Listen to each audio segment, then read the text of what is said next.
Here's the total cost on my G70 daily build. Now the other day I did a video on this, but I totally forgot a few parts, including I didn't have the wheels on yet. So we'll start off with the engine bay. I actually have a long list of parts that we're gonna go through. So if you guys wanna write this down, especially the costs, because I'm just gonna name the retail pricing on all of these components. Now, it's not like I paid retail for everything. I paid retail on a lot of parts, but not everything, because obviously I have some friends in the industry. So we'll start off with the engine components here. So the build sheet, I have a freaking build sheet right here because I can't freaking remember all of these parts if I didn't have a list. So AFE intake is $542. It's a pair. We got one right here and one right here. Now if you have a 4-cylinder version of the G70, you're only gonna have one.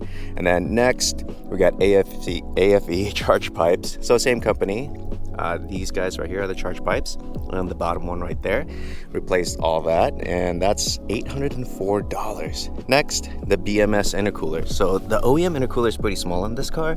So this guy right here goes all the way up like here. The OEM one goes about right here.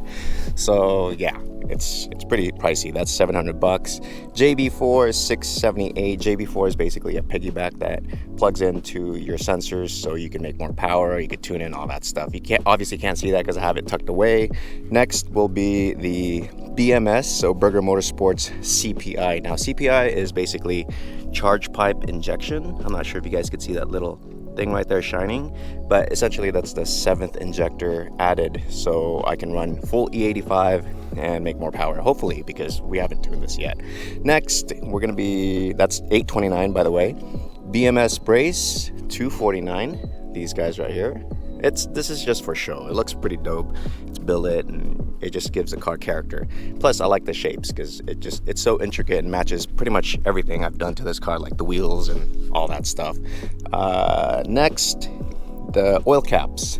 Oil cap, radiator cap, and coolant cap, $35, $34, and $39. Basically these guys right here.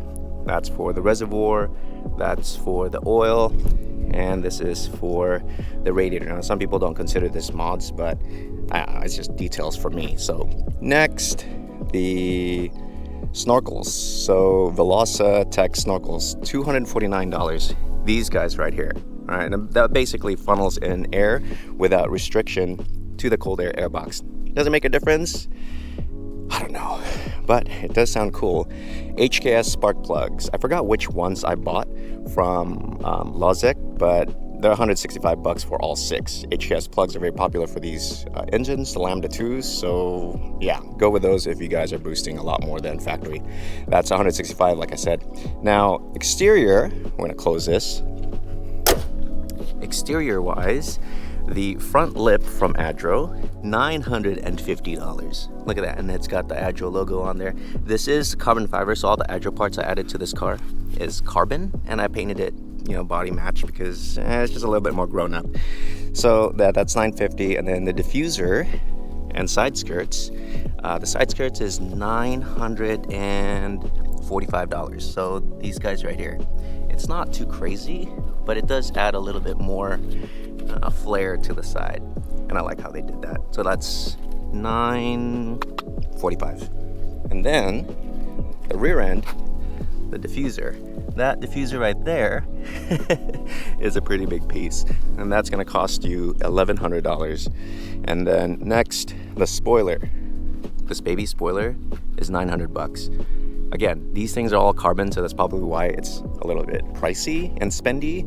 But if you want top-notch quality parts, you're gonna end up spending money because yeah, nothing's cheap. That's great, and nothing great is cheap. So next, the 8-pin spacer. I had spacers on here before.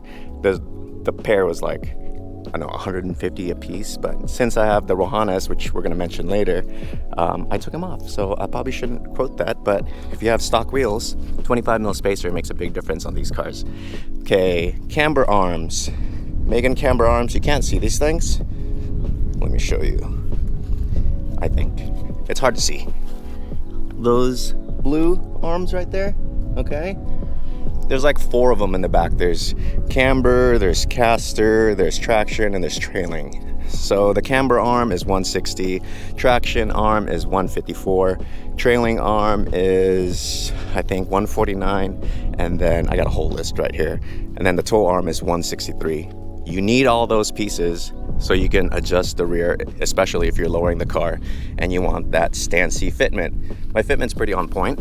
I might go lower actually, but yeah, you can't do that without getting those arms. Next, the gritty blow-off valve. So the gritty blow-off valve, I should have just kept the hood open actually.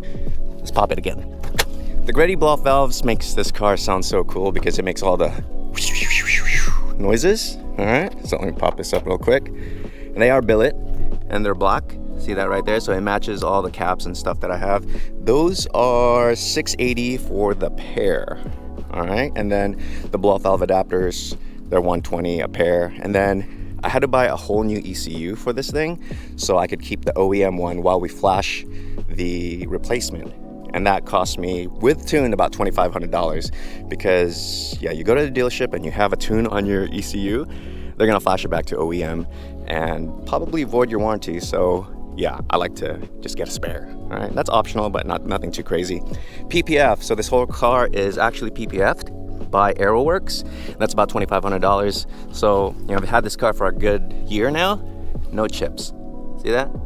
Super clean. And then Rahana wheels, these are the RFX 17s. These are 20 by 10, 20 by 11s, and they run roughly about $2,800. All right. And then reaction coilovers, I totally forgot to mention this the other day.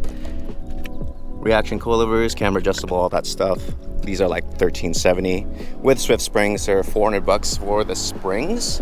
So you could use whatever springs you want. I just always use Swift springs on all my builds. And then that's pretty much it. If you guys want to tally up the build cost, it gets up there. I mean, I don't usually tally my build costs, but people often ask me like, how much did this build cost?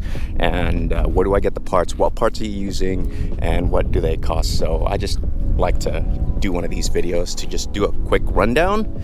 But yeah, it adds up real quick, dude. Like if you guys did the math, mind you, I did all the work, so you don't have to charge the $250 an hour labor to install all these pieces. So yeah, if you did the math, you're well over 24K in mods. Interior wise for this car, I didn't really do anything crazy. It's basically stock. The only thing I freaking have in here is my sunshade, and that's pretty much it. The interior is actually pretty nice on this car, so I didn't want to change anything else. I didn't want to add any carbon trimmings that people do because, yeah, I think it just muddies up the classy look of the Genesis G70. So, yeah, everything is pretty much exterior and engine mods for this car, and suspension.